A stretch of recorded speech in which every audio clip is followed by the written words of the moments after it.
Hello everyone, welcome to NEET Pe Jeet series at Learno Hub. मैं हूं अद्रिज और मेरे साथ आप पढ़ रहे हो physics for NEET only at learnohub.com, जहां आपको मिलेंगे फिजिक्स, केमिस्ट्री, मैथमेटिक्स, बायोलॉजी के सारे वीडियोस, सारे लेक्चर्स, सारे कंसेप्ट्स बिल्कुल फ्री ओनली एट learnohub.com।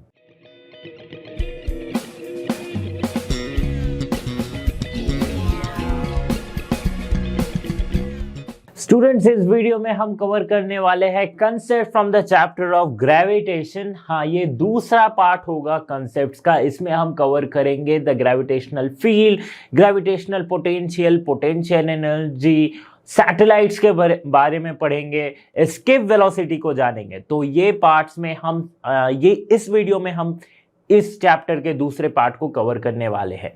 तो चलिए शुरू करते हैं हमारा पहला टॉपिक ऑफ दिस वीडियो।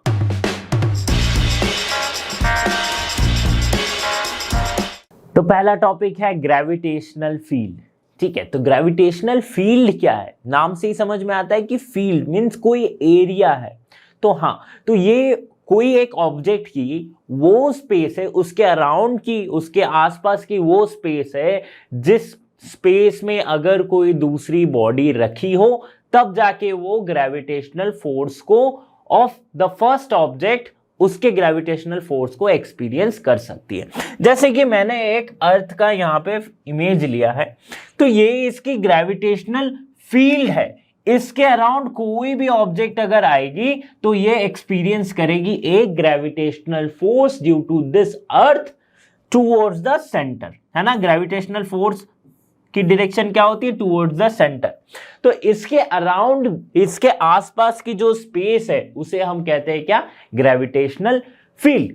देखो, एक सिंपल सा एग्जांपल देता हूं मैं कि आप सबके घर में फ्रिज होगा, है ना। तो फ्रिज में क्या होती है? फ्रिज के दरवाजे को जब आप ओपन करते हो तो, और फिर जब बंद करते हो, ठीक है, आपने ओपन किया, जो भी चीज निकालनी थी निकाली, और फिर अब जब ने बंद किया तो हमें क्या पता चलता है कि फ्रिज के डोर है। सपोज ये फ्रिज अगर है तो ये जो फ्रिज का एक डोर है, इसके साइड में क्या होती है? मैग्नेट्स लगे होते, तभी तो ये जाके इस डोर से चिपक जाती है। ठीक है, ये फ्रिज का हैंडल मैं बना दे रहा हूं। ठीक है, तो इसमें क्या होती है? साइड में मैग्नेट लगी होती है, और जैसे आप पास ले आते हो, ये क्या होती है? फ्रिज के दरवाजा ऐसे बंद हो जाता है ना, खुद ब खुद बंद होता है। हम तो वहां पे कोई कुंडी वगैरह नहीं लगाते फ्रिज में, है ना। तो जब आप खुला रखते हो इसको, जब आप खोले हुए हो, तब ये खुद से बंद नहीं होता, लेकिन जैसे आप इसके पास में थोड़ा ले आते हो तब ये खुद से बंद हो जाता है। मीन्स यहां पे जो मैग्नेट्स लगे हुए हैं, ये मैग्नेट्स भी अट्रैक्ट होना तब काम करते हैं जब वो एक दूसरे के आसपास हो। मतलब अगर पास में नहीं हो तो वो मैग्नेटिक फोर्स उसमें लग नहीं रहा है। तो वैसे ही कुछ सिमिलर है। तो जैसे ही उसके फील्ड में आप आ गए, वो मैग्नेटिक फोर्स लगने लगा और ये अट्रैक्ट हो गया। तो वैसे ही ग्रेविटेशनल फील्ड को भी हम समझते हैं। जैसे कोई एक स्पेस है, उसके अंदर आप आओगे तो उस ऑब्जेक्ट का ग्रेविटेशनल फोर्स आपको महसूस होगा। ठीक है, तो देखो ग्रेविटेशनल फोर्स जो है, ठीक है, ग्रेविटेशनल फोर्स जो है वो डिपेंड करती है किस पे? 1/r² पे, है ना। इनवर्सली प्रोपोर्शनल होती है 1/r² के। r क्या है यहाँ पे? Distance between the two object which are experiencing the gravitational force of each other। ठीक है, तो ये r डिस्टेंस जैसे जैसे बड़ा होता जाएगा, ग्रेविटेशनल फोर्स क्या होगी? धीरे धीरे घटती जाएगी, क्योंकि इनवर्सली प्रोपोर्शनल है ना, वो भी इसके स्क्वायर के, है ना। तो जैसे जैसे मैं दूर आते जाऊंगा वैसे वैसे क्या होगी? ग्रेविटेशनल फोर्स क्या होगी? कम एक्सपीरियंस होते जाएगी। अगर r इंफिनिटी हो जाए, मीन्स किसी इनफाइनाइट पॉइंट पे, अगर अर्थ यहां पे है, किसी इनफाइनाइट पॉइंट पे मुझे पता नहीं क्या डिस्टेंस है, इंफिनिटी है, ठीक है, वहां पे ग्रेविटेशनल फोर्स क्या होगी? 1/∞, दैट इज ग्रेविटेशनल फोर्स क्या हो जाएगी? 0 हो जाएगी। ठीक है, ग्रेविटेशनल फोर्स क्या हो जाएगी? 0 हो जाएगी। इसका मतलब क्या हुआ कि वहां वो इंफिनिटी के बाहर, इंफिनिटी तक ग्रेविटेशनल फील्ड वहां पे है ही नहीं, क्योंकि ग्रेविटेशनल फोर्स जहां पे 0 है यानी कि वो फील्ड के अंदर नहीं है। ठीक है, समझ में आया, एक इंटरेस्टिंग सी बात थी ये। तो ये थी ग्रेविटेशनल फील्ड। अब पढ़ेंगे ग्रेविटेशनल फील्ड इंटेंसिटी को, इंटेंसिटी ऑफ ग्रेविटेशनल फील्ड और ग्रेविटेशनल फील्ड इंटेंसिटी, इसको समझते कि क्या होती है। तो सपोज कि एक ऑब्जेक्ट है, सपोज मेरे पास एक ऑब्जेक्ट है, इसकी कोई ग्रेविटेशनल फील्ड होगी, है ना, उस फील्ड के अंदर जो भी ऑब्जेक्ट होगी वो क्या करेगी, इस ऑब्जेक्ट के वजह से एक ग्रेविटेशनल फोर्स महसूस करेगी। ठीक है, यही तो हमने पढ़ा था ग्रेविटेशनल फील्ड क्या होती है। अब इंटेंसिटी क्या है कि सपोज एक यूनिट मास किसी ऑब्जेक्ट के ग्रेविटेशनल फील्ड में रख दी गई हो, ठीक है, तो ये यूनिट मास क्या करेगी, एक फोर्स एक्सपीरियंस करेगी। ठीक है, तो ये जो यूनिट मास जो फोर्स एक्सपीरियंस करेगी उसे ही हम कहते हैं इंटेंसिटी ऑफ ग्रेविटेशनल फील्ड। ठीक है, स्टेटमेंट को समझते हैं, क्या कहता है, the intensity of gravitational field of a body at a point in the field is defined as the force experienced by the body of unit mass placed at that point, provided the presence of the unit mass does not disturb the gravitational field. ठीक है, unit mass के presence से gravitational इस object के gravitational field में कोई change नहीं आनी चाहिए, ये एक बस छोटा सा कंडीशन है। ठीक है, तो जब भी एक कोई फील्ड में कोई यूनिट मास होगी तो ये क्या चाहेगी कि फोर्स एक्सपीरियंस करेगी और ये मूव करना चाहेगी इसके तरफ, है ना। ठीक है, तो इंटेंसिटी को हम कैसे डिफाइन करते हैं, intensity is equals to force experienced by the unit mass. ठीक है, तो यूनिट मास है तो इसकी मास 1 है, सपोज इसकी मास है कैपिटल M, तो फोर्स क्या हो जाएगा Gm1, इसकी मास क्या है 1/r², अगर ये डिस्टेंस r है तो। ठीक है, बाय m, m मतलब फिर से यूनिट मास, तो हमें क्या मिल जाएगा minus, sorry this will B minus क्यों, क्योंकि ये जो फोर्स है अट्रैक्टिव नेचर का है, इसे दिखाने के लिए हम माइनस लिखते हैं। ठीक है, तो माइनस Gm/r², ये क्या होती है, ग्रेविटेशनल फील्ड इंटेंसिटी। ठीक है, इसकी यूनिट क्या होती है, इसकी यूनिट होती है न्यूटन पर केजी। ठीक है, और मीटर पर सेकेंड स्क्वायर, और क्या होती है इसकी डायमेंशन m0L/t-2। ठीक है, तो ये देख के आप बोलोगे कि सर ये तो कुछ एक्सीलरेशन जैसा ही लग रहा है।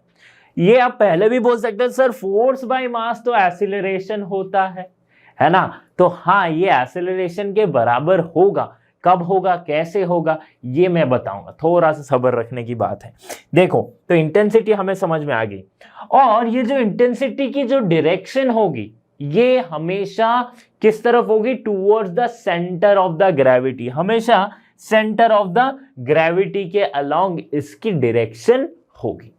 ठीक है, तो हाँ देख लो, मीटर पर सेकेंड स्क्वायर ये एक्सेलरेशन की भी यूनिट होती है। तो इस जो टेस्ट मास है इसकी एक्सेलरेशन, इसकी जो ग्रेविटेशनल फील्ड इंटेंसिटी हम निकाले वो बराबर होगी किसके, इसके acceleration of this unit test mass. ठीक है, इसके एक्सेलरेशन के बराबर, इसकी जितनी एक्सेलरेशन होगी वही ग्रेविटेशनल फील्ड इंटेंसिटी का मेजर है।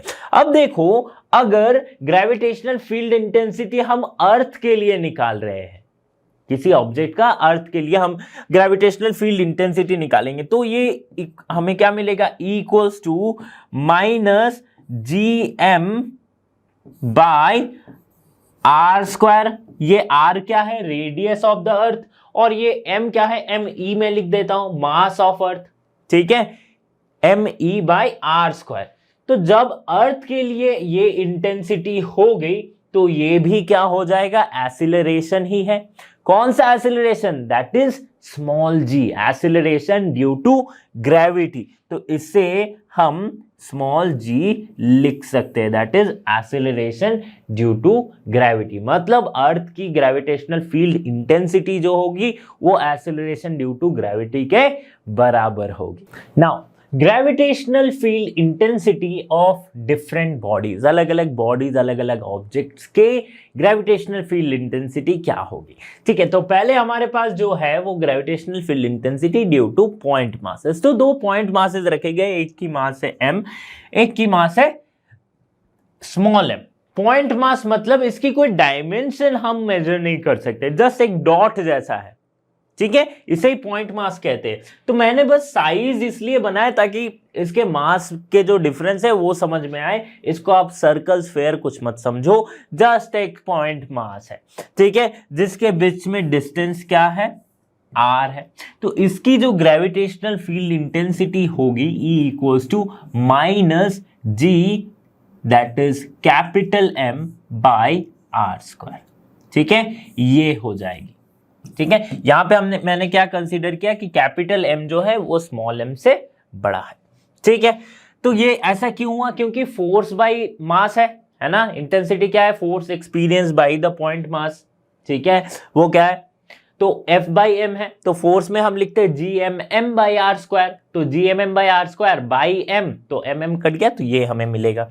ठीक है, तो अगर देखो if R equals to infinity, अगर R इंफिनिटी के बराबर होगा तो क्या होता है, then gravitational field intensity will be zero, क्योंकि something by infinity zero. So gravitational field intensity can only be zero when the distance is infinite. ये समझना है। ठीक है, मीन्स अगर इनफाइनाइट नहीं है तो किसी भी पॉइंट पे कुछ ना कुछ ग्रेविटेशनल फील्ड इंटेंसिटी रहेगी ही, कुछ ना कुछ ग्रेविटेशनल फील्ड इंटेंसिटी जरूर रहेगी। ठीक है, अच्छा field due to solid sphere देख लेते हैं। जब सॉलिड स्फीयर है, यूनिफॉर्म सॉलिड स्फीयर, ठीक है, at an external point, external point यानी कि इस स्फीयर के बाहर में कोई एक पॉइंट, सपोज इस पॉइंट में मान लो कि इस स्फीयर की जो ग्रेविटेशनल फील्ड इंटेंसिटी फील्ड है, इसकी इंटेंसिटी इस पॉइंट पे कितनी होगी। तो सपोज इसकी डिस्टेंस हम मान लेते हैं, यहां से r है, स्मॉल r। ठीक है, और ये क्या है, कैपिटल R, ये क्या है, रेडियस ऑफ द स्फीयर है। क्या है, रेडियस ऑफ द स्फीयर। इस केस में भी ग्रेविटेशनल फील्ड इंटेंसिटी जो होगी E equals to minus G into M, that is mass of the sphere, by r square, distance का स्क्वायर। अच्छा, एक्सटर्नल पॉइंट मतलब क्या होता है कि जो ये स्मॉल r है, डिस्टेंस, ये जो स्मॉल r है ये क्या है, बड़ा है किससे, r से। ठीक है, ग्रेटर देन और equal to r, r is the radius of this sphere. ये क्या हमने समझा, field due to uniform solid sphere at an external point, field due to uniform solid sphere at any internal point। Miss internal point का मतलब क्या होगा, suppose R इस जगह पे है, ये है R और ये कोई रेडियस ऑफ दिस स्फीयर है। ठीक है, इसके अंदर में क्या होगी, इसकी ग्रेविटेशनल फील्ड इंटेंसिटी वो देखते हैं, that is E equals to minus G M by R cube into R। ये होती है ग्रेविटेशनल फील्ड इंटेंसिटी। ठीक है, तो इस केस में क्या हो रहा है ना कि E जो है वो डायरेक्टली प्रोपोर्शनल हो रहा है R के, बट पिछले केस में क्या हो रहा था कि E जो था वो डायरेक्टली प्रोपोर्शनल हो रहा था, सॉरी इनवर्सली प्रोपोर्शनल हो रहा था R स्क्वायर के। ठीक है, तो एक्सटर्नल पॉइंट पे 1/r स्क्वायर पे डिपेंड कर रहा है, इंटरनल पॉइंट पे सिर्फ R पे डिपेंड कर रहा है। तो एक स्फीयर की फील्ड इंटेंसिटी और ये डिस्टेंस फ्रॉम इट, अगर इसके ग्राफ बनाए तो हमें क्या मिलेगा, देखो एक्सटर्नल पॉइंट मतलब सपोज इसकी जो रेडियस है वो इतनी है। ठीक है, ये है कैपिटल R, कोई एक डिस्टेंस है, that is the radius of the sphere. तो जब रेडियस ऑफ द स्फीयर इसके अंदर है, मींस जब इंटरनल पॉइंट पे है तो वो लीनियरली डिपेंड कर रही है, तो एक स्ट्रेट लाइन बनेगा। बट जैसे ही एक्सटर्नल पॉइंट पे जाता है, ये eight the surface field intensity. ठीक है, तो जैसे ही इंटरनल पॉइंट पे गया, मींस इस स्फीयर के अंदर हम ग्रेविटेशनल फील्ड निकालना स्टार्ट किए, तो क्या देख रहे हैं हम कि it is depending 1/r square. ठीक है, 1/r² पे ये डिपेंड कर रहा है, ठीक है। So here it is 1/r² and here it is directly proportional to r। ये हम एक सॉलिड स्फीयर के लिए ऐसा हम देख सकते हैं। अच्छा, अब देखो, field due to uniform spherical shell at an external point. Spherical shell at an external point देख लेते हैं। तो सपोज ये एक स्फेरिकल शेल है, शेल यानी कि अंदर से ये खोखला है ना, अंदर से क्या है, खोखला है, ठीक है। इस केस में क्या होगा, इस केस में भी E इक्वल्स टू -gm/r², ठीक है। कोई भी एक एक्सटर्नल पॉइंट r पे ले लो, so this will be small r, यहां से ये, ठीक है। और किसी एक्सटर्नल पॉइंट पे क्या होगी, gm/r², ठीक है। But at the centre, at इसके सरफेस पे, जस्ट इस पॉइंट पे अगर मैं ग्रेविटेशनल फील्ड निकालूं तो इस r को रिप्लेस कर देना है। किससे रिप्लेस कर देना है, बाय द रेडियस, ठीक है। ये जो radius of the hollow sphere है, सॉरी यूनिफॉर्म स्फेरिकल शेल है, उससे रिप्लेस, उसके रेडियस से रिप्लेस करेंगे तो हमें क्या मिल जाएगा, एट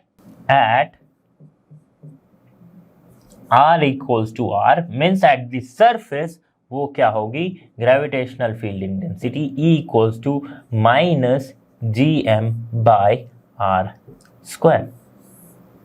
ठीक है। अब इंटरनल पॉइंट की अगर मैं बात करूं, एक स्फेरिकल शेल के इंटरनल पॉइंट है ना, स्फेरिकल शेल मतलब एक जैसे प्लास्टिक की बॉल आपने देखी होगी ना, छोटी सी बॉल जिसे हम खेलते हैं बचपन में, तो उस प्लास्टिक के बॉल को आप बीच से काट दो तो आपके उसके अंदर कुछ मिलेगा नहीं, है ना, वो खाली जैसा है, ठीक है। तो वही एक स्फेरिकल शेल है। तो उस स्फेरिकल शेल के अंदर किसी पॉइंट पे अगर मैं ग्रेविटेशनल फील्ड इंटेंसिटी निकालना चाहूं तो वहां पे gravitational field intensity at an internal point E क्या हो जाएगी, ग्रेविटेशनल फील्ड इंटेंसिटी हो जाएगी 0। ग्रेविटेशनल फील्ड इंटेंसिटी क्या हो जाएगी, 0 हो जाएगी, ठीक है। ग्रेविटेशनल फील्ड इंटेंसिटी अब किसके लिए निकाल रहे हैं, for a circular ring, uniform circular ring at a point on the axis. Means इसकी जो एक्सिस है ये रही, ये इसका सेंटर है, ये एक्सिस है, इस किसी एक्सिस पे किसी एक पॉइंट पे अगर हम निकालें जिसकी डिस्टेंस सेंटर से इतनी है r, इसकी रेडियस है सपोज कैपिटल R, तो क्या होगी इसकी ग्रेविटेशनल फील्ड इंटेंसिटी, तो उसे हम लिखते हैं E equals to -gm into small r by r² plus r² to the power 3/2 whole 3/2, ठीक है। ये होती है gravitational field intensity for a uniform ring at a point on the axis. अब देखो, अगर सेंटर पे मैं बोलूं कि ग्रेविटेशनल फील्ड इंटेंसिटी क्या होगी, सेंटर यानी कि इस पॉइंट पे, जस्ट इस पॉइंट पे, तो r 0 है वहां पे, ठीक है, स्मॉल r 0, तो एट सेंटर यानी कि स्मॉल r इक्वल्स टू 0, इस पॉइंट पे क्या होगा, इस जगह पे 0 पुट करेंगे तो हमें क्या मिल जाएगा, E इक्वल्स टू 0 मिल जाएगा। मीन सेंटर पे ग्रेविटेशनल फील्ड इंटेंसिटी रिंग की 0 हो रही है, ठीक है। और देखते हैं, आगे देखते हैं कि एट द मैक्सिमम कब होती है, ठीक है। So when r equals to r/√2 जब हो, तब ये जो ग्रेविटेशनल फील्ड इंटेंसिटी है ये क्या होगी, मैक्सिमम होगी। मैक्सिमम होके कितनी होगी, E मैक्स, सॉल्व करके देखो, r की जगह पे r/√2 पुट करो, हमें क्या मिलेगा, 2gm/3 into √3 capital R²। Maximum intensity कहां पे होगी, कैपिटल R/√2 डिस्टेंस पे। इसकी मैं अगर ग्राफ बनाऊं E वर्सेस R की, तो हमें मिलेगा कुछ इस तरह, this is E, this side R, और ठीक है, ये क्या है, maximum value of intensity E max, ठीक है। इसे हम लिखते हैं R/√2, है ना, इसी पॉइंट पे तो मैक्सिमम होगी, ओके अच्छा, स्फेरिकल शेल का ग्राफ मैंने नहीं बनाया। स्फेरिकल शेल का ग्राफ क्या हो जाएगा? स्फेरिकल शेल में क्या देख रहे थे हम कि इंटरनल पॉइंट पे वो हो जा रहा था 0। जैसे स्फेरिकल शेल के अंदर ग्रेविटेशनल फील्ड निकाले तो ग्रेविटेशनल फील्ड इंटेंसिटी निकाले तो वो क्या था? 0 था। बट जैसे उसके बाहर गया, रेडियस के बाहर जैसे ही जा रहे हैं तो वो डिपेंड कर रही है 1/r² पे। E is dependent on 1/r²। और इससे पहले क्या था? 0 था। इस जगह पे कुछ है ही नहीं। ठीक है, तो ये स्फेरिकल शेल का हो गया। ओके हाँ, तो यहां पे एक माइनस होगी, है ना, क्योंकि यही तो बताती है कि जो इंटेंसिटी है वो किस वजह से है? फोर्स के वजह से, और वो फोर्स का नेचर क्या है? अट्रैक्टिव है। तो यहां पे एक माइनस है जो कि छूट गया था, कोई बात नहीं। तो ग्रेविटेशनल पोटेंशियल क्या है ना? तो अभी हम जो पढ़ रहे हैं gravitational field, field intensity, potential, इसके बाद पोटेंशियल एनर्जी को पढ़ेंगे। तो ये सब हमें जब क्लास 12th के electric field and electric potential वाली जो चैप्टर है उसमें हमें फिर से इसी टाइप की सिमिलर चीजें हमें मिलेंगी, है ना। तो अभी अगर आप अच्छे से समझते हो तो उसमें भी आपकी आसानी हो जाएगी। तो पहले तो देखो ग्रेविटेशनल पोटेंशियल होती क्या है। तो सपोज एक ग्रेविटेशनल कोई एक मास है, इसकी ग्रेविटेशनल फील्ड है, ठीक है। इस फील्ड पे मैं एक यूनिट पॉइंट मास को लेके आ रहा हूं। तो उस यूनिट पॉइंट मास को कहां से लेके आ रहा हूं? इन्फिनिटी से इस पॉइंट पे लेके आ रहा हूं इन द ग्रेविटेशनल फील्ड। तो इसे लाने के लिए जितना वर्क डन हुआ उसे हम क्या कहते हैं? Gravitational potential. समझ में आई? देखो, gravitational potential at A point in a gravitational field of a body is defined as the amount of work done in bringing the unit mass slowly from infinity to that point inside the gravitational field. इसमें एक condition है। क्या condition है? Field में क्या condition था? यही कि इस यूनिट मास की वजह से इसकी ग्रेविटेशनल फील्ड में कोई कमी नहीं आनी चाहिए, कोई चेंज नहीं आना चाहिए। ये फील्ड का कंडीशन था। पॉइंट मास का पोटेंशियल का कंडीशन क्या है कि जो हम इंफिनिटी से जिस मास को, यूनिट मास को लेके आ रहे हैं ना, उसे हमें स्लोली लाना पड़ेगा। मतलब उसमें कोई एक्सीलरेशन नहीं आनी चाहिए। एक्सीलरेशन नहीं आनी चाहिए मतलब वेलोसिटी की चेंज नहीं होनी चाहिए, ठीक है। वेलोसिटी की अगर चेंज नहीं हो रहा हो, इसका मतलब काइनेटिक एनर्जी जो है वो क्या होनी चाहिए? कांस्टेंट होनी चाहिए। काइनेटिक एनर्जी क्या है? कांस्टेंट होनी चाहिए। तो सिंपल सी बात ये है कि हमें स्लोली लाना पड़ेगा, maintaining that it should not have any acceleration. ये है इसकी कंडीशन। समझ में आया कि ग्रेविटेशनल पोटेंशियल क्या होता है। तो जैसे हमने फील्ड पर पोटेंशियल पर, पोटेंशियल को कैसे डिनोट करते हैं? That is work done. Work done ही है ये, वर्क डन बाय मास। तो ये यूनिट मास है। सो दिस इज लाइक, अगर ये यूनिट मास है तो m के जगह पे 1 हो जाएगा। सो दैट इज पोटेंशियल को हम डिनोट करते हैं v से, और ये क्या है? वर्क डन के बराबर हो जाएगी फॉर एन यूनिट मास।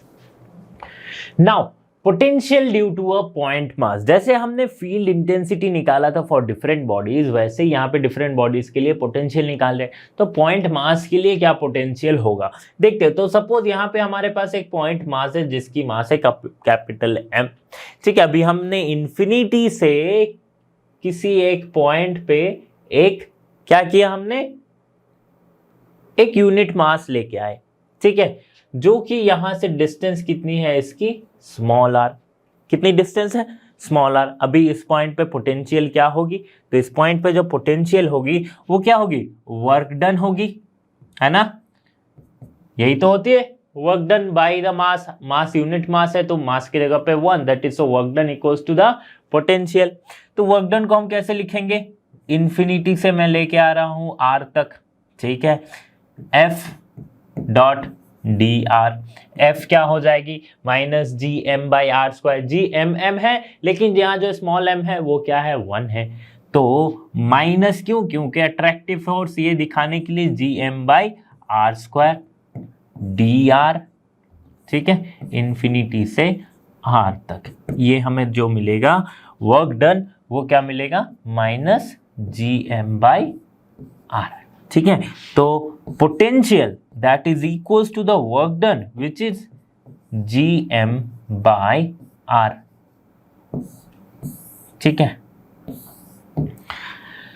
ये हो गया पॉइंट मास के लिए। सपोज ये मास जो है ये पॉइंट मास ना होके हमारा अर्थ है, हमारा अर्थ है। ठीक है, इसकी कोई रेडियस है, सपोज अर्थ की रेडियस ये रहेगी r। ठीक है, इसके सरफेस पे अगर मैं पोटेंशियल निकालूं तो क्या हो जाएगा, v equals to minus gm/R, जहां पे कैपिटल R क्या है, रेडियस ऑफ द अर्थ है, and me is the mass of earth. ठीक है, me is the mass of earth. फिर वही देख लो, ये क्या डिपेंड करती है, इनवर्सली डिपेंड कर रही है किस पे, 1/r पे डिपेंड कर रही है। ठीक है, ये हमने समझा। अच्छा, पोटेंशियल की यूनिट क्या होगी, पोटेंशियल की यूनिट होगी जूल पर केजी। ये क्या हो जाएगी, पोटेंशियल की SI unit that is joule पर केजी। ठीक है, क्योंकि वर्क डन का joule by mass that is KG, so joule पर केजी लिख सकते हैं सिंपली। ओके, अच्छा देखो यहां पे हमने एक यूनिट मास के लिए ऐसा लिखा है। अगर यहाँ पे बहुत सारे यूनिट मास को हम लेके आ रहे हैं तो हम इसकी पोटेंशियल को कैसे लिख सकते हैं, तो इसकी पोटेंशियल को हम लिख सकते हैं V equals to V1 plus V2 plus V3 plus dot dot dot and so on. तो प्रिंसिपल ऑफ सुपरपोजिशन हम यहाँ पे अप्लाई कर सकते हैं, जहाँ पे V1 V2 V3 क्या है, ये अलग अलग है। यहाँ से इसकी डिस्टेंस सपोज ये है R1, ये है R2 डिस्टेंस पे, तो क्या हो जाएगी, minus gm/R1 minus gm/R2 minus gm/R3, है ना, ऐसे ऐड होता जाएगा। ठीक है, तो ऐसे हम प्रिंसिपल ऑफ सुपरपोजिशन हम पोटेंशियल और फील्ड में भी हम यूज कर सकते हैं, फील्ड इंटेंसिटी में भी हम ऐसे कर सकते हैं, E1 plus E2 plus E3। ये तो जस्ट सिस्टम ऑफ पार्टिकल्स के लिए, system of like more unit masses के लिए हम ये से लिख सकते हैं। तो आई होप ये समझ में आया होगा।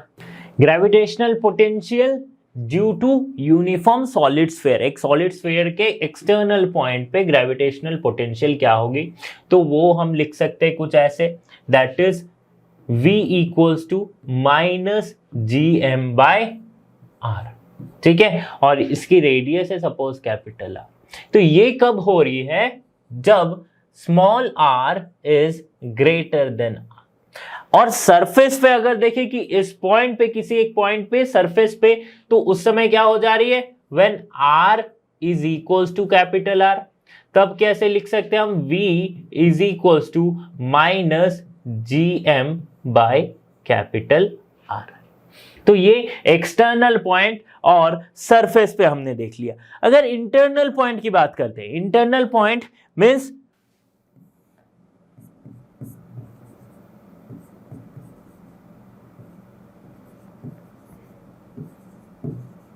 इंटरनल पॉइंट की बात करूं तो इसमें हमें क्या देखने को मिलेगा, V equals to minus gm/r³ into 1.5 r² minus 0.5 small r²। ठीक है, ये होगी। ऐसा कब हो रहा है, when r is less than capital R। ठीक है, सेंटर पे देखते हैं, एट सेंटर, सेंटर मतलब कि r इक्वल्स टू 0, तो इस वाले पे 0 पुट कर देना है। 0 पुट करेंगे तो हमें क्या मिलेगा, v equals to minus 1.5 gm/r। ठीक है, तो सरफेस वाला देखो क्या है, माइनस gm/कैपिटल R, एंड सेंटर पे है माइनस 1.5 gm/कैपिटल R। मतलब एक सॉलिड स्फीयर के सरफेस पे जितनी पोटेंशियल होगी 1.5 टाइम्स द सेम पोटेंशियल उसके सेंटर पे होगी। नाउ फॉर स्फेरिकल शेल, अगर स्फेरिकल शेल की बात करते हैं तो एट एन एक्सटर्नल पॉइंट, किसी भी एक एक्सटर्नल पॉइंट आर, और ये कैपिटल आर इसकी रेडियस है, इसमें भी वही होगी v equals to minus G M by R potential. ठीक है, सरफेस पे क्या होगी, मतलब at R equals to capital R, तो फिर से हम लिख सकते हैं minus G M by capital R. ठीक है, बट इसके एक्सटर्नल पॉइंट पे जो पोटेंशियल होगी वो किसी भी पॉइंट पे निकालो, चाहे इस पॉइंट पे निकालो, इस पॉइंट पे निकालो या इस पॉइंट पे निकालो, किसी भी पॉइंट पे क्या होगी, कांस्टेंट रहती है। क्या होती है, कांस्टेंट। ये किस केस में, अगर स्फेरिकल शेल है तो। Okay, now potential due to a uniform ring, तो ये रिंग है और इसकी सेंटर सपोज ये है, इसके किसी एक पॉइंट यहाँ पे डिस्टेंस आर पे अगर मैं पोटेंशियल निकाल रहा हूं और ये इसकी रेडियस है कैपिटल आर, तो इसकी जो पोटेंशियल निकलेगी v equals to minus G M by root under R square plus small R square, ये होगी इसकी potential. Okay, at the centre अगर मैं बात करता हूं, एट सेंटर पे क्या हो जाती है, r इक्वल्स टू 0 हो जाती है, तो उस केस में हमें क्या मिलेगा, minus G M by R. r क्या है, ये r क्या है, capital R, radius of the ring. समझ में आ गया रिंग के लिए क्या होता है। Relation between gravitational field and gravitational potential, क्या रिलेशन है, बहुत ही सिंपल सा एक मैथमेटिकल रिलेशन है, that is dv equals to minus E D R, dv equals to minus E D R. ठीक है, अब देखो इंटेंसिटी, ये क्या है, E क्या है, इंटेंसिटी, E ये क्या है, ये है चेंज इन पोटेंशियल,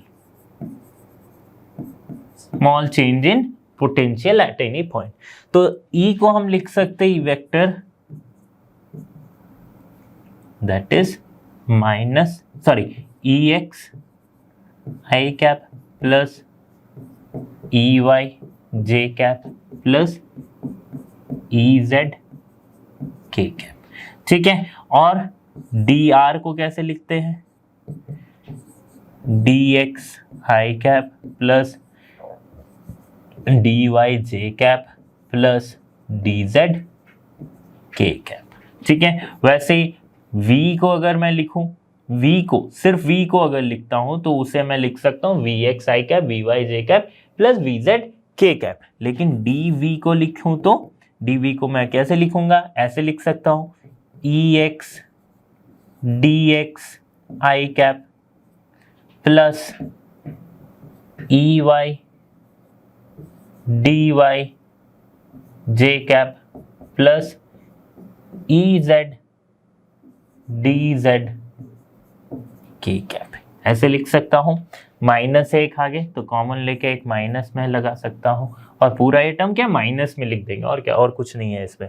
ठीक है, नाउ EX को अगर मैं लिखूं, सिर्फ EX को, अगर सिर्फ EX वाला ये वाला कंपोनेंट मुझे निकालना है तो उसे मैं कैसे लिख सकता हूं, उसे मैं लिख सकता हूं minus del V del X, minus del V del x.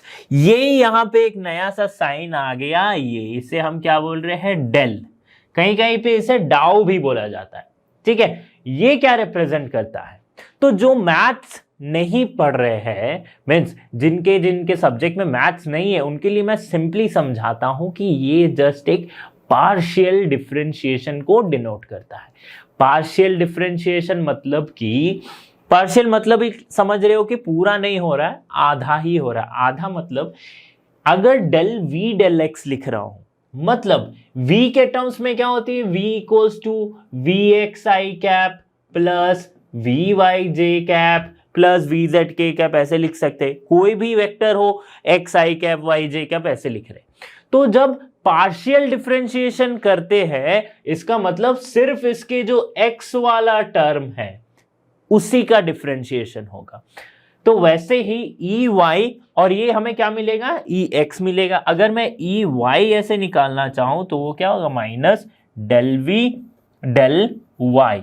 इसमें क्या होगा कि इस v में जो y वाले टर्म्स है ना, सिर्फ उसी का डिफरेंशिएशन होगा और हमें मिलेगा क्या, सिर्फ ई वाई मिलेगा, है ना। तो वैसे ई जेड को भी मैं लिख सकता हूं कैसे, minus del V del Z. ये एक नया कंसेप्ट हमने सीखा जिसे हम कहते हैं क्या, partial differentiation. Gravitational potential energy को समझते हैं। क्या होती है ग्रेविटेशनल पोटेंशियल एनर्जी? तो this is also a work done. कोई भी बॉडी, कोई भी मास को इन्फिनिटी से किसी एक पॉइंट तक लाने में, वो पॉइंट क्या है, किसी दूसरे पार्टिकल का ग्रेविटेशनल फील्ड है। तो इन्फिनिटी से इस एक पॉइंट तक लाने में किसी भी ऑब्जेक्ट को जितना वर्क लगा है, जितना वर्क चाहिए होगा, जितना वर्क डन चाहिए होगा, वो क्या है, ग्रेविटेशनल पोटेंशियल एनर्जी। तो अगर आप कंफ्यूज हो रहे हो कि सर आपने बताया था कि ग्रेविटेशनल पोटेंशियल भी यही होती है, ग्रेविटेशनल पोटेंशियल एनर्जी में भी आप यही बता रहे हो, तो दोनों अलग कैसे? अलग है, और मैंने अलग ही बताया है। देखो, मैंने पोटेंशियल में कहा था कि किसी एक यूनिट मास को लेके आने के लिए, यूनिट मास को लेके आने के लिए तब हम कहते हैं ग्रेविटेशनल पोटेंशियल। ओके, अब हम जो बोल रहे हैं वो है ग्रेविटेशनल पोटेंशियल एनर्जी। यहाँ पे यूनिट मास कंसीडर नहीं करे, कुछ भी मास हो सकती है। ओके, तो यही है एक छोटा सा अंतर between gravitational potential and gravitational potential energy. Gravitational potential energy को हम यू से रिप्रेजेंट करते हैं। कैसे? यू से रिप्रेजेंट करते हैं, and it is written as D U equals to minus F dot D R. तो ये क्या हो गई, एक स्केलर क्वांटिटी होती है। इसके एसआई यूनिट क्या होती है? जूल। ठीक है, जूल होती है किसी भी। अच्छा, ये तो हमने लिखा कि इंफिनिटी से अगर किसी एक पॉइंट पे लेके आए, ठीक है। अगर कोई दो पॉइंट के बीच का पोटेंशियल एनर्जी निकालना चाहूं तो कैसे निकलेगा? तो निकलेगा U delta U change in potential energy, that is U final minus U initial. मतलब फाइनल पोटेंशियल एनर्जी से इनिशियल पोटेंशियल एनर्जी का जो डिफरेंस होगा वही चेंज इन पोटेंशियल होगा from one point two another point. ठीक है, तो ये समझ में आया कि पोटेंशियल एनर्जी क्या होती है। ओके, अच्छा एक बार डेफिनेशन भी आप देख लो ध्यान से कि gravitational potential energy of a body is defined as the amount of work required to bring a particle from infinity to a point in the gravitational field of the other body is called the gravitational potential energy। ठीक है, इसे represent कैसे करते हैं? U से। अच्छा, ये जो इक्वेशन है डेल्टा U, इससे बहुत सारे इक्वेशन, बहुत सारे न्यूमेरिकल सॉल्व होंगे, सीधा फॉर्मूला बेस्ड क्वेश्चन आते हैं, इजीली सॉल्व हो जाएंगे। ओके, आगे बढ़ते हैं। देखो, gravitational potential energy of two particle, किसी दो पार्टिकल का ग्रेविटेशनल पोटेंशियल एनर्जी हम देख रहे हैं। तो ये क्या होती है? Negative of work done which is done against the force of gravitation between them. ठीक है, वही होती है। To bring the masses from infinity to distance R, ये तो आपको पता ही है। डिस्टेंस आर मतलब इन दोनों के बीच का डिस्टेंस है आर। इसकी मास है सपोज m1, इसकी मास है सपोज m2। ठीक है, तो ग्रेविटेशनल पोटेंशियल एनर्जी जो होगी U इक्वल्स टू वो होगी minus G m1 m2 bye r। किसी दो मासेस का ऐसे हम लिख सकते हैं। ठीक है, minus G m1 m2 bye r। अभी इसके बाद जो हम देखेंगे वो ना सिस्टम ऑफ पार्टिकल्स का, यहाँ पे दो पार्टिकल के बीच में, इसके बाद सिस्टम ऑफ पार्टिकल्स का देखते हैं। Gravitational potential energy for system of particles. जैसे कि हमने दो पार्टिकल सिस्टम के लिए ग्रेविटेशनल पोटेंशियल एनर्जी निकाला था दो मासेस के लिए, that is minus G m1 m2 by R. यहाँ पे चार मासेस है, चार पार्टिकल्स है, ऐसे कैसे निकालेंगे देखते हैं। सपोज इसकी मास है m1, इसकी मास है m2, इसकी मास है m3 और इसकी मास है क्या, m4। ठीक है, तो इसका कैसे निकालेंगे हम ग्रेविटेशनल पोटेंशियल एनर्जी? कुछ नहीं है, किसी दो के बीच का निकालना है, हर दो के बीच का निकाल के जोड़ते जाएंगे। देखो, तो U क्या आ जाएगा वहां, माइनस जी कॉमन अगर मैं ले लेता हूं तो एक m1 m2 बाई r12। ये r12 क्या हो गया, ये मास 1 और मास 2 के बीच का डिस्टेंस, ठीक है, plus m1 m3 by r13 plus m1 m4 by r14, ठीक है। अब वैसे ही 2 के लिए लिखो, मास 2 का m2 m3 by r23, r23 क्या है, यहां से ये वाला डिस्टेंस हो गया, ठीक है, plus m2 m4 by r24, ठीक है, plus m3 m4 by r34, ठीक है। m3 m1 क्यों नहीं लिखा, क्योंकि यही तो है m3 m1, m3 m2 यही तो है m3 m2, है ना। तो देखो 4 पार्टिकल के लिए टर्म्स कितने आए, 1 2 3 4 5 6 टर्म्स आ रहे। तो अगर n पार्टिकल्स हुआ तो n पार्टिकल्स के लिए टर्म जो आएंगे वो कितने पेयर्स बनेंगे वो मैं बता रहा हूं, n into n minus 1 by 2, इतने पेयर्स बनेंगे, ठीक है। और फिर सारों को जोड़ देना है। तो ठीक है, ये हमें समझ में आ गया gravitational potential energy for a system of particles more than 2 particles, system of more than 2 particles के लिए। Now gravitational potential energy of an object जिसे अर्थ पे रखा गया है, डिफरेंट पोजीशन हम देखेंगे। तो पहले हम देख रहे हैं कि object placed at earth surface, अगर सरफेस ऑफ द अर्थ पे रखा गया तो इसकी ग्रेविटेशनल पोटेंशियल एनर्जी क्या होगी। तो सपोज इसकी मास हम कंसीडर करते हैं m, अर्थ की मास है कैपिटल M, अर्थ की रेडियस है कैपिटल R, ये हम कंसीडर कर चुके हैं, ठीक है। तो इसकी जो ग्रेविटेशनल पोटेंशियल एनर्जी होगी दैट इज U, ये होगी G(m) बाई R, ठीक है, eight the surface of the earth, ठीक है, eight the surface of the अर्थ ये होती है। अगर मैं सेंटर पे बात करूं कि एकदम बीचों बीच अगर अर्थ के चले जाए तो क्या होगी gravitational potential energy, that will be -3/2 G(m) by R, ठीक है। इस डॉगी की मास है स्मॉल m। समझ में आ गई बात। इसके आगे बढ़ते हैं।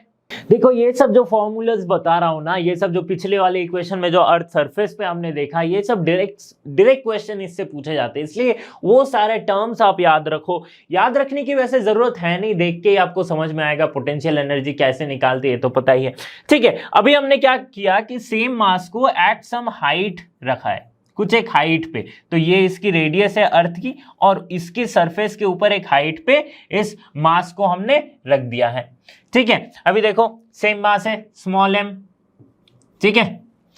तो इसकी ग्रेविटेशनल पोटेंशियल एनर्जी जो होगी वो होगी U equals to mgh by 1 plus h by r, 1 plus h by r होगी, ठीक है। तो देखो ये ग्रेविटेशनल पोटेंशियल एनर्जी जो है ना, ये पॉजिटिव है। क्या है, पॉजिटिव है। ये क्या बताती है कि हाइट जैसे जैसे बढ़ाते जाएंगे वैसे वैसे पोटेंशियल एनर्जी क्या होगी, इंक्रीज होते जाएगी। क्या होगी, इंक्रीज होते जाएगी।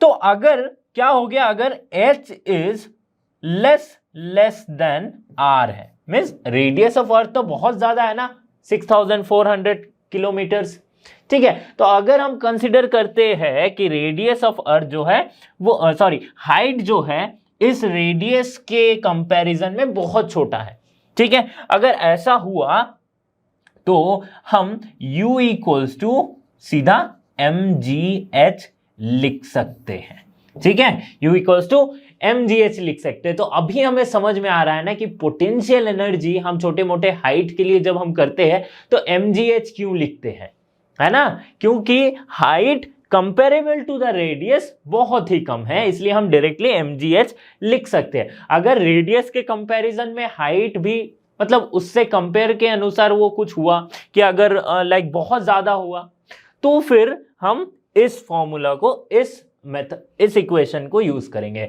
That is mgh by 1 plus h by r। देखो अभी बड़ा इंटरेस्टिंग सा एक कंसेप्ट हम पढ़ने वाले हैं जो कि है बाइंडिंग एनर्जी। तो बाइंडिंग एनर्जी होती क्या है, इसे समझते हैं। पहले तो देखो कि एक मैंने कंसीडर किया, एक अर्थ के सरफेस पे एक ब्लॉक रखी गई है जिसकी मास है m, ठीक है। अब बताओ इस स्टेज पे इसकी कोई वेलोसिटी नहीं है, जस्ट रखी गई है, तो इसकी कोई काइनेटिक एनर्जी होगी? नहीं होगी। तो kinetic energy at this point वो 0 है, ठीक है। बट पोटेंशियल एनर्जी तो है, ग्रेविटेशनल पोटेंशियल एनर्जी तो है। अभी अभी हमने पढ़ा था कि सरफेस पे जो ग्रेविटेशनल पोटेंशियल एनर्जी होती है वो होती है -G(m)m/r, जहां पे कैपिटल M क्या है? अर्थ की मास है, कैपिटल R क्या है? अर्थ की रेडियस है, और स्मॉल m क्या है? इस ब्लॉक की मास है, ठीक है। तो टोटल मैकेनिकल एनर्जी कितनी होगी? टोटल मैकेनिकल एनर्जी E लिखते हैं इसको, ठीक है। ये कितनी होगी? Kinetic energy plus potential energy, ठीक है। तो काइनेटिक एनर्जी तो होगी 0, पोटेंशियल एनर्जी होगी -G(m)m/r। तो हमारा टोटल एनर्जी जो आ गया वो क्या है? -G(m)m/r, ठीक है। ये क्या आ गया हमारा? Total energy. तो बाइंडिंग एनर्जी अब क्या है? देखो, बाइंडिंग एनर्जी जो होती है ना, that is mod of this, ये मैथमेटिकली मैं बता रहा हूं, G(m)m/r,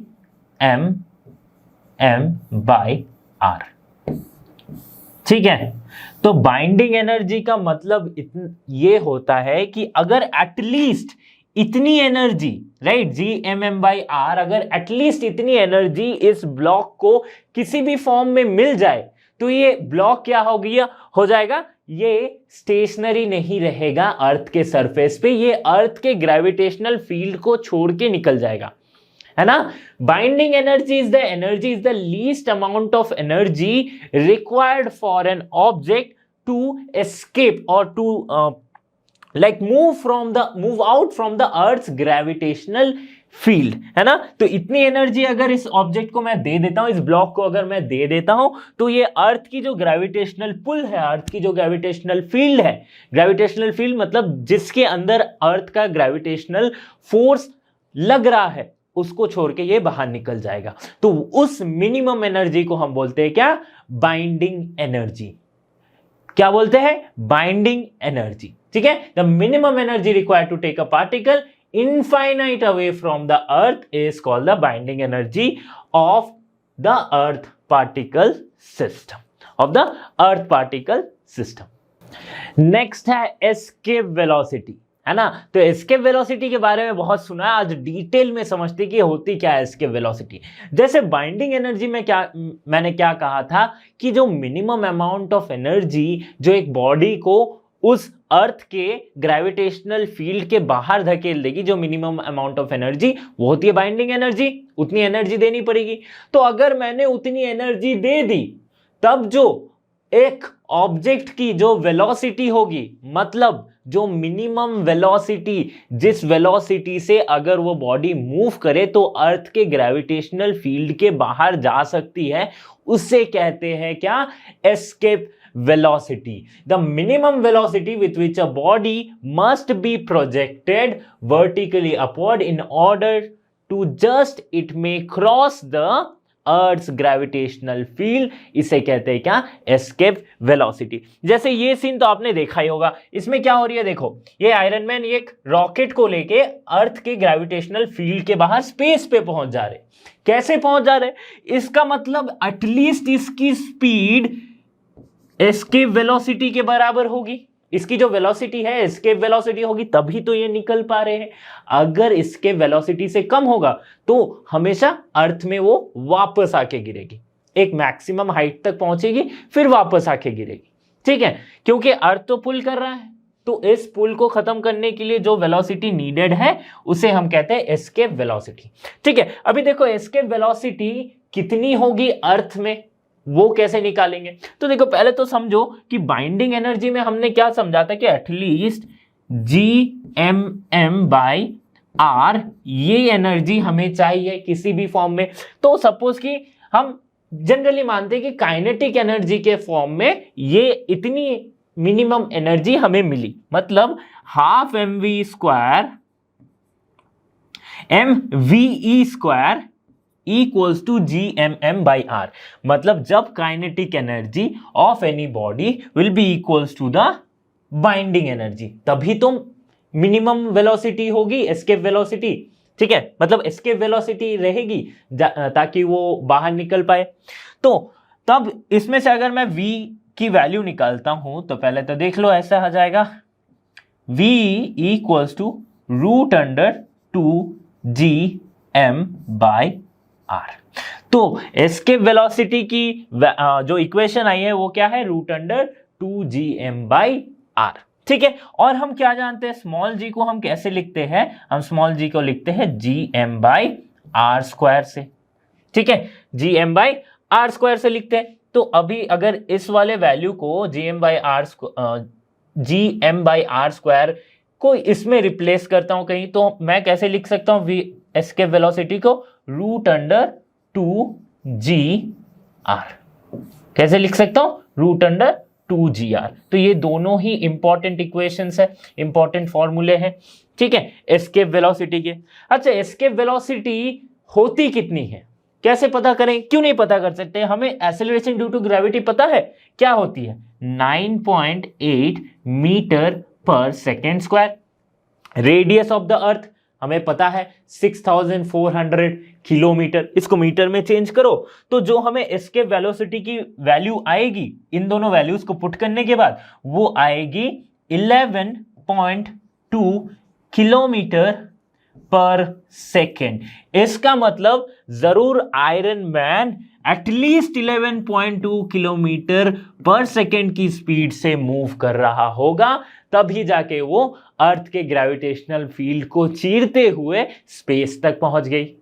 ठीक है, अच्छा, escape velocity in terms of mass density कैसे लिखेंगे, देख लेते हैं कैसे लिखते हैं। तो देखो, मास को हम कैसे लिखते हैं in terms of mass density.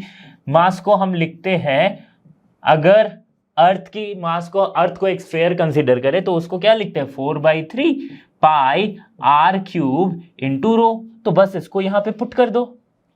ठीक है, तो इससे VE की वैल्यू क्या आएगी, √2gm के जगह पे 4/3 pi r³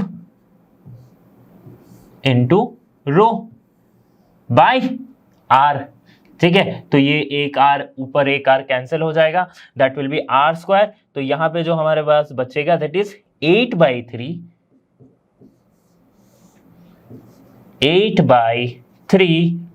g into pi r² रो।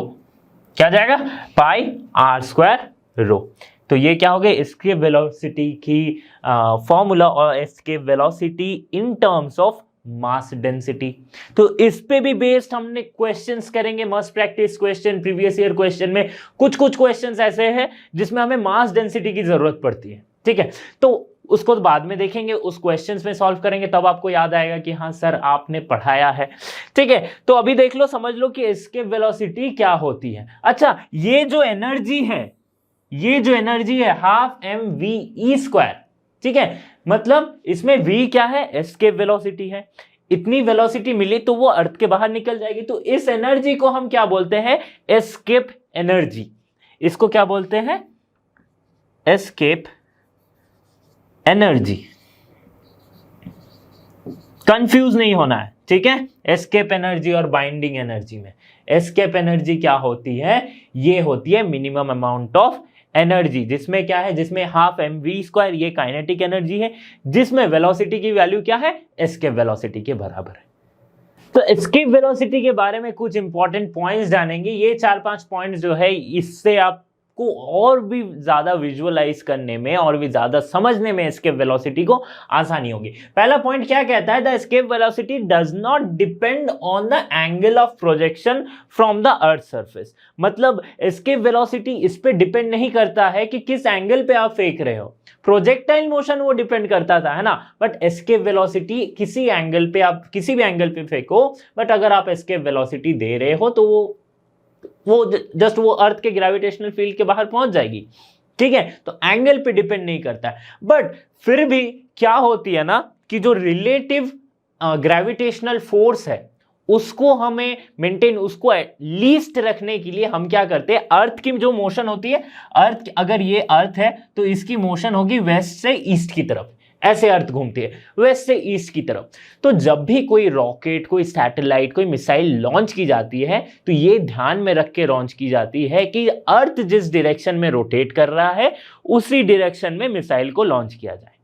ठीक है, नाउ क्योंकि हमें पता है जो एक्सेलरेशन ड्यू टू ग्रेविटी है वो प्लैनेटरी, वो अर्थ की मोशन पे डिपेंड करता है, तो उस एक्सेलरेशन ड्यू टू ग्रेविटी को, जो relative acceleration due to gravity को कम से कम रखने के लिए हम ये करते हैं।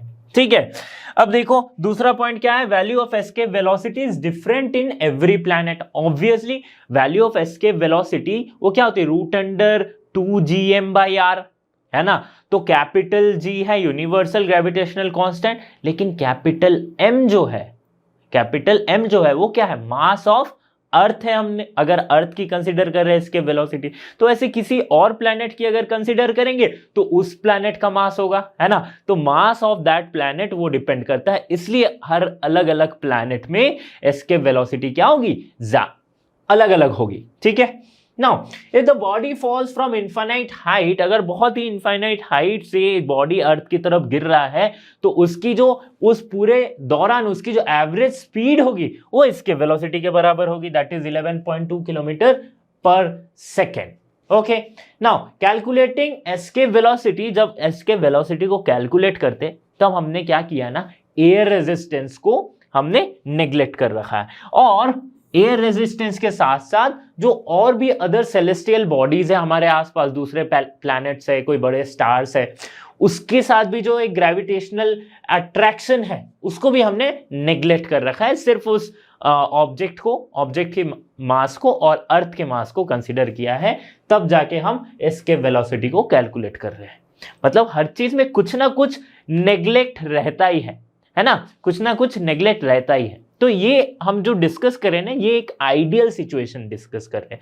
प्रैक्टिकली हम ये सारे, जब भी प्रैक्टिकली कोई रॉकेट लॉन्च हो रही है, कोई जो भी हमारे जो स्पेस स्टेशंस में जब इसकी कैलकुलेशन होती है, तो वो एयर रेजिस्टेंस को, अदर ग्रेविटेशनल फील्ड को, अदर सेलेस्टियल बॉडीज के ग्रेविटेशनल अट्रैक्शन को, सारे को कंसिडर करके वो आगे बढ़ते हैं, तभी जाके एक सक्सेसफुल लॉन्च हो पाता है।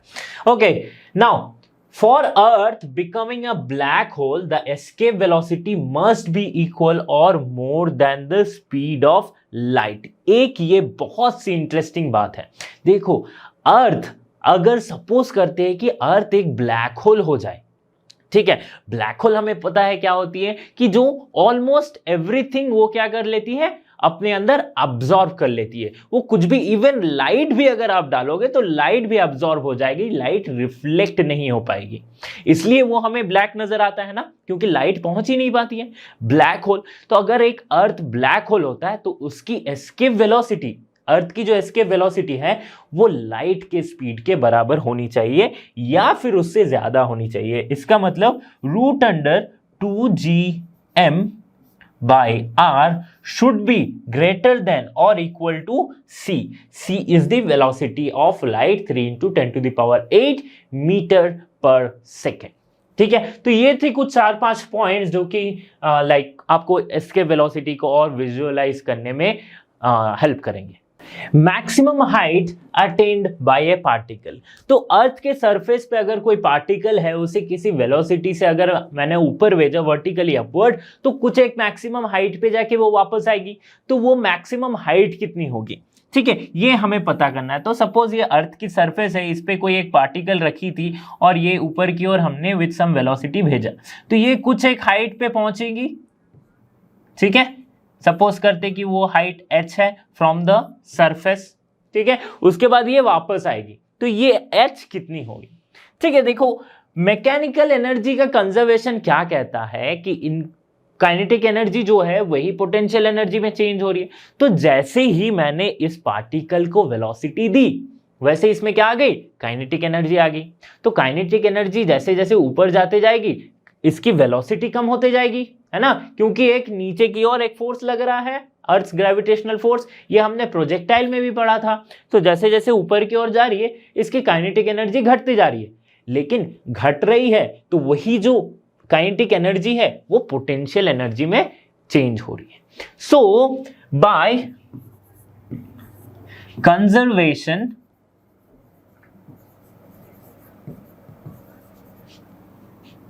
Of mechanical energy, kinetic energy जो होगी वो पोटेंशियल एनर्जी के बराबर होगी। तो सपोज इस हाइट पे इसकी वेलोसिटी है v, जस्ट उस हाइट पहुंचने से पहले तो हाफ mv² इसकी काइनेटिक एनर्जी थी।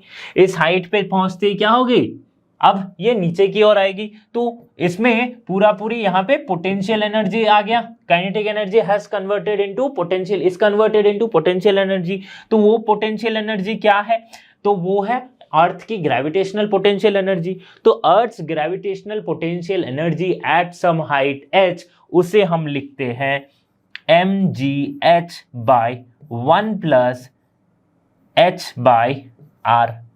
ठीक है, यही तो लिखते हैं। इसमें अगर मैं h की वैल्यू निकालूं तो ये जो मैक्सिमम हाइट है वो मेरा कुछ ऐसा आएगा, that is v² by 2g minus v² by r। ये आ गया मैक्सिमम हाइट। तो कोई भी पार्टिकल मैक्सिमम हाइट कितनी पहुंचेगी उसको हम ऐसे निकाल सकते हैं। ठीक है, अब देखो कुछ केसेस है, उसको पहले देखते हैं कि दो या तीन केसेस है इसमें कि जब वेलोसिटी एस्केप वेलोसिटी के बराबर होगी, अगर एस्केप वेलोसिटी के कम होगी या फिर एस्केप वेलोसिटी के ज्यादा होगी, इसको समझते हैं। अब देखो पहला केस क्या है कि अगर वेलोसिटी एस्केप वेलोसिटी के बराबर हो जाए, मतलब अगर ये जो वेलोसिटी से जिससे मैं भेजा वो एस्केप वेलोसिटी के बराबर अगर मैं देता हूं तो क्या हो जाएगी, उसको समझते हैं कि कैसे एस्केप वेलोसिटी का कंडीशन सेटिस्फाई हो रहा है। तो देखो अगर v के जगह ve पुट करूं तो क्या आ जाएगा, ve मतलब ve क्या होती है, v √2gm बाय r ये होती है। तो ve², यहां पे v² है तो ve² अगर मैं देखूं दैट इज ve² अगर मैं पुट करूं तो ये क्या आ जाएगा, 2gm बाय r आ जाएगा। ठीक है, इसको अगर मैं इसके टर्म्स में लिखता हूं, स्मॉल g के टर्म्स में लिखता हूं, this will B r। Small g के टर्म्स में लिखता हूं तो क्या आ जाएगा, 2gr। ठीक है, तो सेम अगर मैं यहां पुट करता हूं 2gr तो ये 2g और यहां से 2gr बाय 2g देख लेते हैं क्या, h पे बस डिनोमिनेटर पे 2g minus 2gr bye r, तो ये r कैंसिल हो गया, ऊपर v² के जगह पे क्या पुट कर देंगे हम, ve² दैट इज 2gr। तो ये नीचे वाला टर्म देखो 2g माइनस 2g ये 0 हो गया। तो समथिंग बाय 0, कुछ चीज बाय 0 वो क्या होती है, इंफिनिटी होती है। तो हाइट क्या हो जाएगा, इनफाइनाइट। तो ये फिर से सेटिस्फाई कर रहा है एस्केप वेलोसिटी के कंसेप्ट को कि अगर मैं किसी पार्टिकल को एस्केप वेलोसिटी दूं तो अर्थ के ग्रेविटेशनल फील्ड के बाहर चली जाएगी। कहां जाएगी, कितनी हाइट पे जाएगी वो हमें पता नहीं है, वो इनफाइनाइट होगी। कैसे प्रूफ किया हमने, ऐसे प्रूफ कर लिया, मैक्सिमम हाइट के जगह पे जो फॉर्मूला है उसमें वेलोसिटी की जगह पे एस्केप वेलोसिटी पुट किया। अच्छा, अगर एस्केप वेलोसिटी v जो है वो दूसरा केस अगर देखते हैं, दूसरा केस तो वेलोसिटी जो है अगर एस्केप वेलोसिटी से कम होती है तो क्या होगी। तो इसमें दो केस हो सकते हैं कि बहुत हाई वेलोसिटी हुआ बट एस्केप वेलोसिटी से कम हुआ, तो वो क्या होगा, एक ऑर्बिटल मोशन वो कर सकती है। हमने प्रोजेक्टाइल मोशन में समझा था ये क्यों, और नहीं तो ये किसी एक मैक्सिमम हाइट पे जाके वापस नीचे की ओर आ जाएगी। और अगर तीसरा केस, अगर एस्केप वेलोसिटी से ज्यादा वेलोसिटी दे दी गई, ठीक है, तो एस्केप वेलोसिटी क्या है, अर्थ के ग्रेविटेशनल को छोड़ने में जो मिनिमम वेलोसिटी चाहिए उससे ज्यादा दे दिया तो जो ऑब्जेक्ट है वो इंटरप्लैनेटरी मोशन करना लगेगा। इंटरप्लैनेटरी मोशन जैसे स्टार्स मोशन कर रहे हैं, प्लैनेट्स अलग अलग मोशन कर रहे हैं, कोई किसी से लाइक अट्रैक्ट होके उसके ऊपर जाके गिर नहीं रहा है ना, तो ये इंटरप्लैनेटरी मोशन है। तो ऐसे ही वो पार्टिकल इंटरप्लैनेटरी मोशन करने लगेगा अगर वेलोसिटी एस्केप वेलोसिटी से ज्यादा हो गई तो। नेक्स्ट है मोशन ऑफ सैटेलाइट्स। तो सैटेलाइट्स हम जानते ही है क्या होती है सैटेलाइट्स। सैटेलाइट वो होती है जैसे कि अर्थ सन के अराउंड चक्कर लगा रही है ना, सन के अराउंड घूम रही, तो वैसे ही अर्थ के अराउंड या फिर कोई भी प्लैनेट के अराउंड जो एक लाइक मोशन कर रहा हो इन सम ऑर्बिट, मेंटेनिंग सम ऑर्बिट, उसे हम कहते हैं क्या, सैटेलाइट।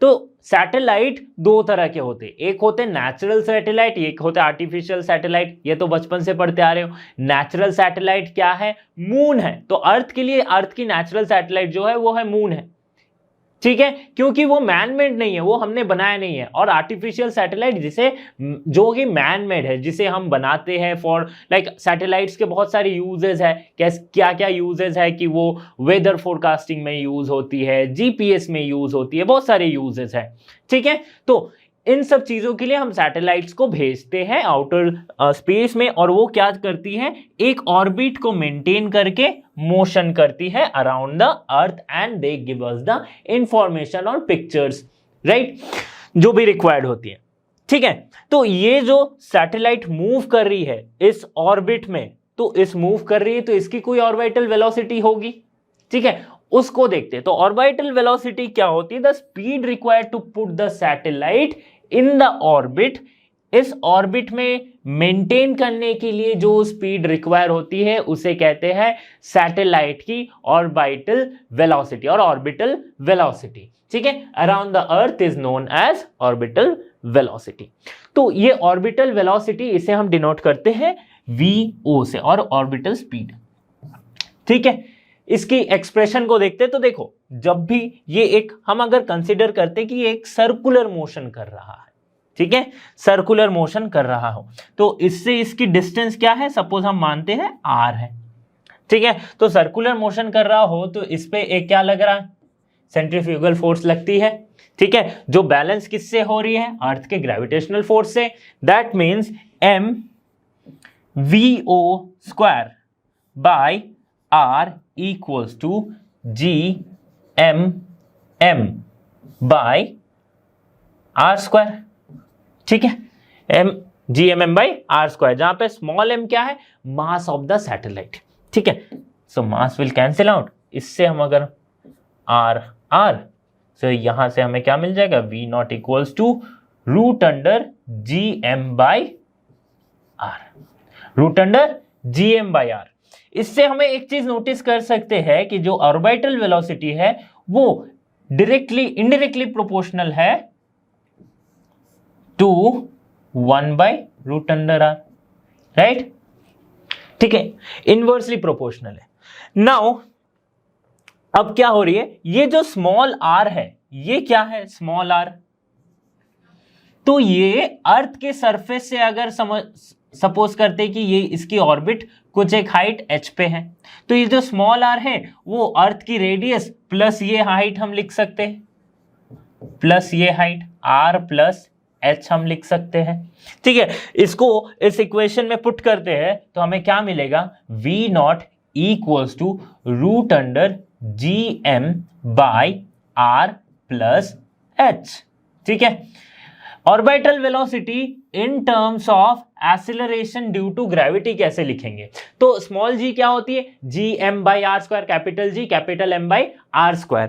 तो स्मॉल g से कैसे रिप्लेस करेंगे, v not equals to GMC क्या होती है, small g equals to GM by R square, ठीक है। तो GR square equals to GM, तो यहां पे GR square by R plus H ये लिख सकते हैं। तो R को बाहर ले आया तो क्या हो जाएगा, orbital speed that is R into root under orbital velocity G by R plus H, ठीक है।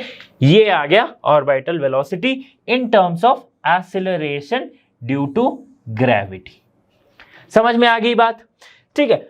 अब एक इंपॉर्टेंट सा इक्वेशन समझते हैं।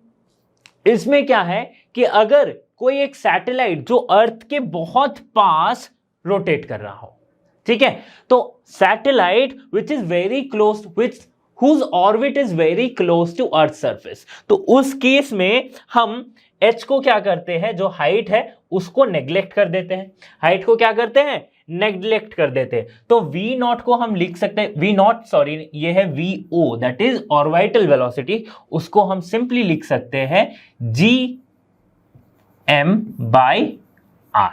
हाइट को क्या किया हमने, नेग्लेक्ट कर दिया, तो that is V not equals to G M root under G M by are.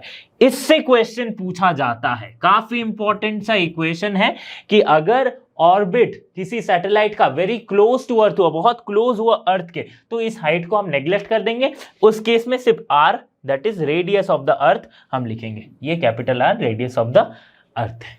Artificial satellite, right, और द मैन मेड सैटेलाइट, ये क्या होती है आर्टिफिशियल सैटेलाइट? मैन, ऑब्वियसली नाम में ही है कि मैन मेड सैटेलाइट, जो कि हमसे बनाया गया है, ठीक है, हम ह्यूमंस ने बनाया है, ठीक है, क्यों बनाया गया है? To take report around the earth, ठीक है। तो इसके यूजेस क्या है? इसके यूजेस वेदर फोरकास्टिंग में होती है, राइट, कि बारिश होने वाली है, साइक्लोन आने वाला है, कैसे पता चलता है? सैटेलाइट से, ठीक है। और क्या, जीपीएस ट्रैकिंग में यूज होती है, जीपीएस में यूज होती है, रिमोट सेंसिंग में यूज होती है, बहुत सारे लाइक फॉर कोई भी कंट्री के इंफॉर्मेशन की कोई इलीगल एक्टिविटीज हो रही है कि नहीं, उसके लिए यूज होती है ना।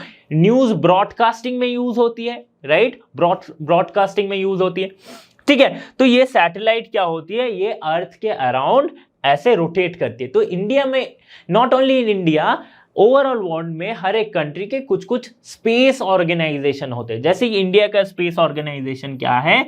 ISRO, Indian Space Research Organisation. वैसे ही यूएस का बहुत बड़ा एक स्पेस ऑर्गेनाइजेशन है, दैट इज नासा, ठीक है, नासा, इसका तो नाम सबने सुना ही होगा। तो ये क्या करती है? आर्टिफिशियल सैटेलाइट बनाती है। तो आर्टिफिशियल सैटेलाइट अर्थ से लॉन्च की जाती है, ठीक है। आर्टिफिशियल सैटेलाइट दो तरह के होते हैं, फर्स्ट इज जियो स्टेशनरी और जियो सिंक्रोनस सैटेलाइट, दूसरा है पोलर सैटेलाइट। क्या क्या होती है? जियो स्टेशनरी और पोलर सैटेलाइट। जियो स्टेशनरी को जियो सिंक्रोनस सैटेलाइट भी कहा जाता है। तो एक छोटा सा ब्रीफ था, थ्योरी था आर्टिफिशियल सैटेलाइट्स के बारे में। नेक्स्ट है time period of revolution of satellite, मतलब time taken by the satellite to revolve around a planet और like one revolution around a planet. जैसे कि ये देखो, एक सैटेलाइट है जो कि सपोज अर्थ के अराउंड मूव कर रही है, तो उसे एक रेवोल्यूशन को पूरा करने में कितना टाइम लगा है, ठीक है। कैसे निकालेंगे? देखो, टाइम होती क्या है? डिस्टेंस बाय स्पीड होती है। तो डिस्टेंस क्या है? अगर इसको मैं सर्कुलर ऑर्बिट मानता हूं तो डिस्टेंस इसकी जो कवर हो रही है that is 2 pi R. R is the this distance, radius, by कितना? वेलोसिटी। डिस्टेंस ये होगी, वेलोसिटी क्या होगी? ऑर्बिट में मूव कर रही है तो इसकी वेलोसिटी ऑर्बिटल वेलोसिटी होगी।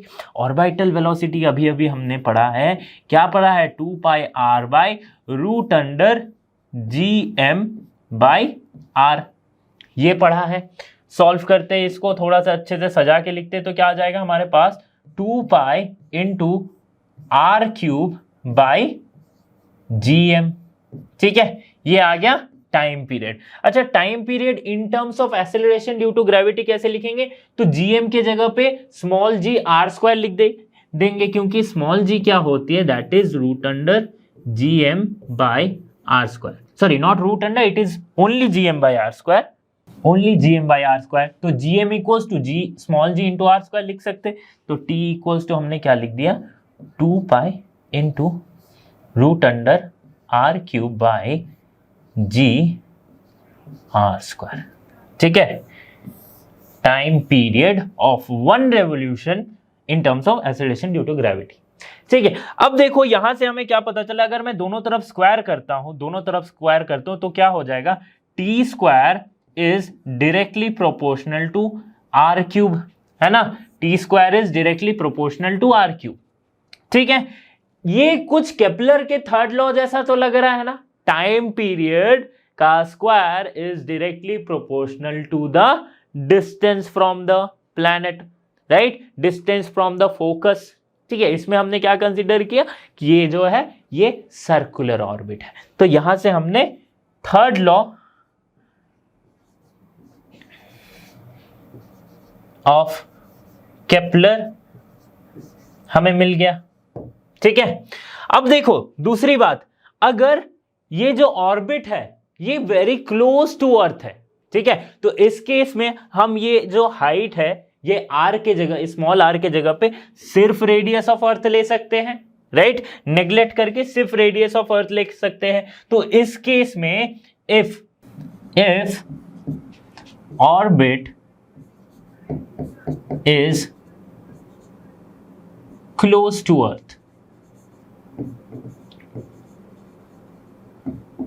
इस केस में क्या लिखेंगे हम, t इक्वल्स टू 2 पाई, जो r cube by G R square था उसके जगह पे हमने सिर्फ r cube by G R square, so ये हमारा क्या आ जाएगा 2 pi into root under r by G, ठीक है, 2 pi into root under r by G, ठीक है।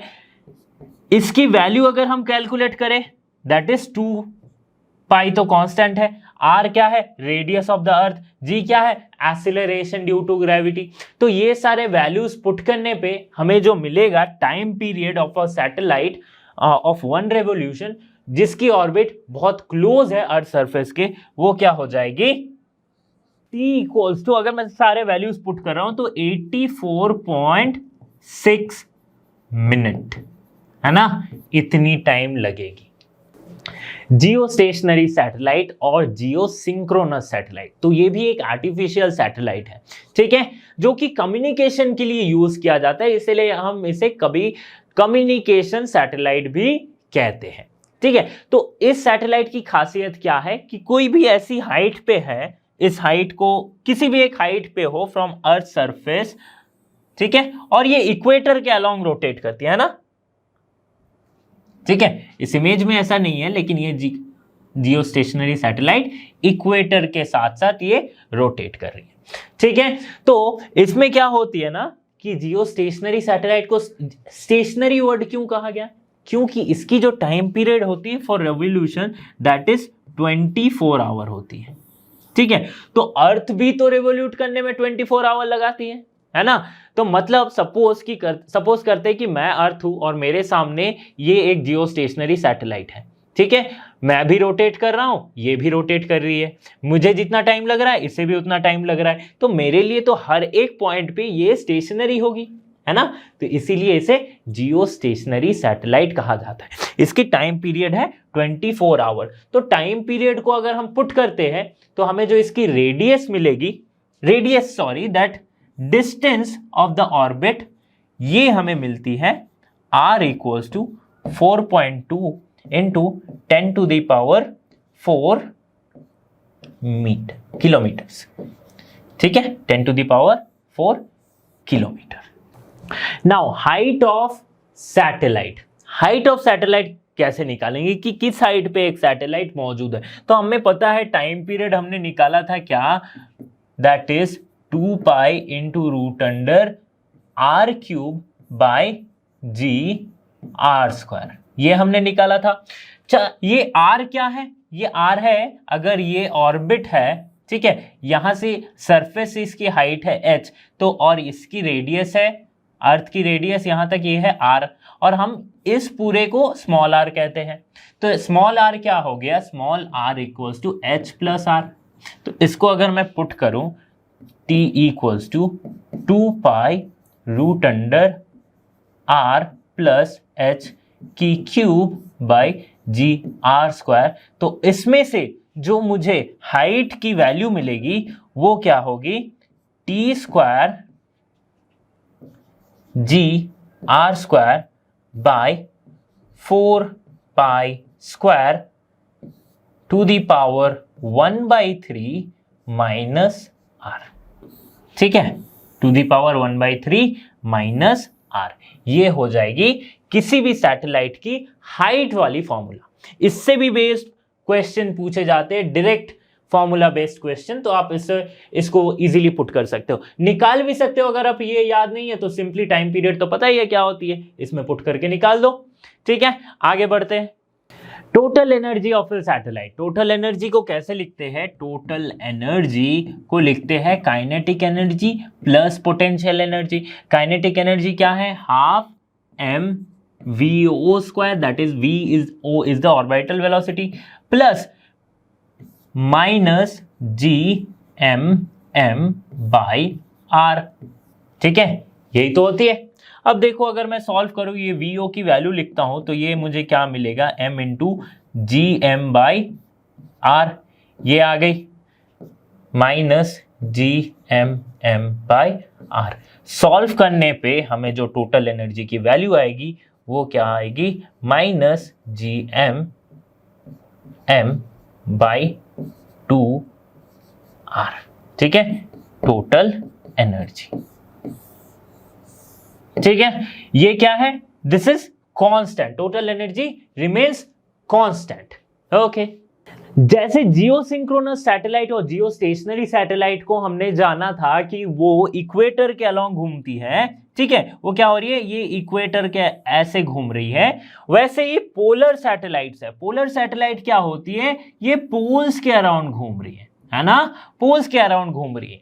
ठीक है, तो इस पॉइंट पे क्या हो रही है, जहां पे ये पोलर सैटेलाइट की जो एक्सिस है, ये जो अगर मैं ये रेडियस, ये अगर प्लेन पकड़ूं और ये एक इक्वेटर प्लेन पकड़ूं तो इन दोनों के बीच में 90 डिग्री है.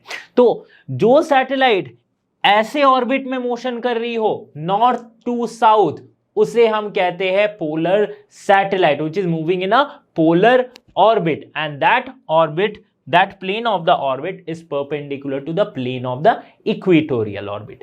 ठीक है, तो पोलर सैटेलाइट में होता क्या है कि अगर मैं जस्ट पोलर सैटेलाइट के, जैसे मैं क्या कहा था कि जियो सिंक्रोनस और जियो स्टेशनरी सैटेलाइट ऐसे घूम रही है.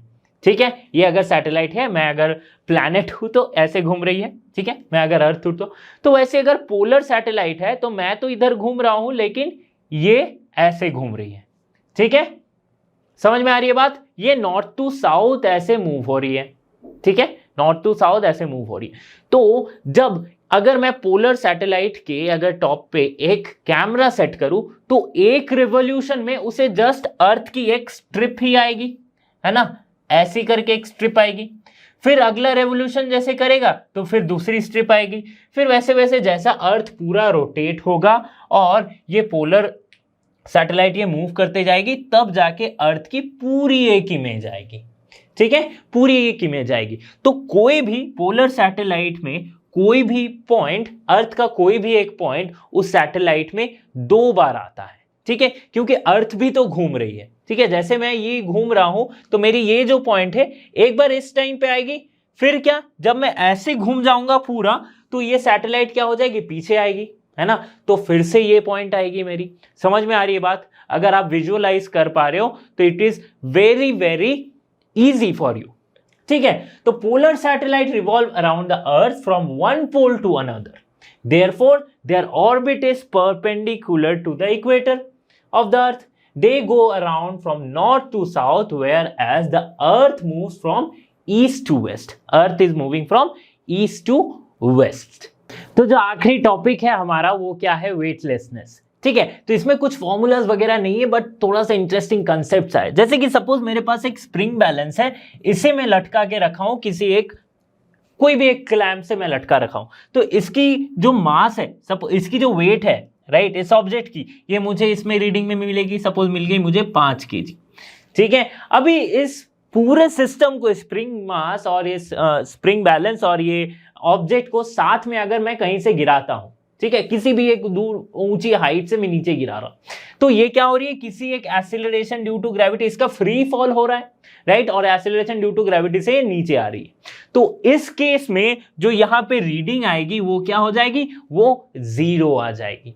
क्या आ जाएगी, वो 0 आ जाएगी. तो इसे कहते हैं वेटलेसनेस. तो जब भी आप फ्री फॉल मोशन कर रहे हो, जब भी आप एक्सीलरेशन ड्यू टू ग्रेविटी और acceleration due to gravity on any other planet, अगर आप गिर रहे हो, फ्री फॉल हो रहा है, तो आपको वेटलेसनेस महसूस होगा. ये हमने लिफ्ट जब हमने पढ़ा था इन न्यूटन्स लॉज ऑफ मोशन, वहां पे भी हमने डिस्कस किया था. ठीक है, क्या होती है weightlessness, the observed weight becomes 0. ठीक है, ऑब्जर्व्ड वेट बिकम्स 0. अच्छा, स्पेस में वेटलेसनेस फील होता है. है ना। जैसे आप देखे होंगे कि astronauts inside the space craft वो क्या होते हैं, हवा में उड़ने लगते हैं, उन्हें वेटलेसनेस फील होता है, ठीक है। बट वेट और मास में अंतर है, भले ही वेट 0 हो जाए लेकिन मास तो 0 नहीं होती है, ठीक है। तो इसीलिए अगर स्पेस में भी कोई दो ऑब्जेक्ट टकरा रही है तो टकरा के टूट सकती है because of the inertia of their masses, ठीक है। तो वेटलेसनेस सिंपल सी एक टॉपिक थी जो हमने कवर किया है कि क्यों ऑब्जर्व्ड वेट आपको 0 फील होता है। स्टूडेंट्स, तो यहां हमने खत्म किया ग्रेविटेशन के कंसेप्ट्स। तो ऐसे ही वीडियोस, इंटरेस्टिंग वीडियोस और कंसेप्ट्स के लिए बने रहिए लर्नो हब के साथ, क्योंकि लर्नो हब फ्री है पर बेस्ट है। So thanks for being here, have a great day.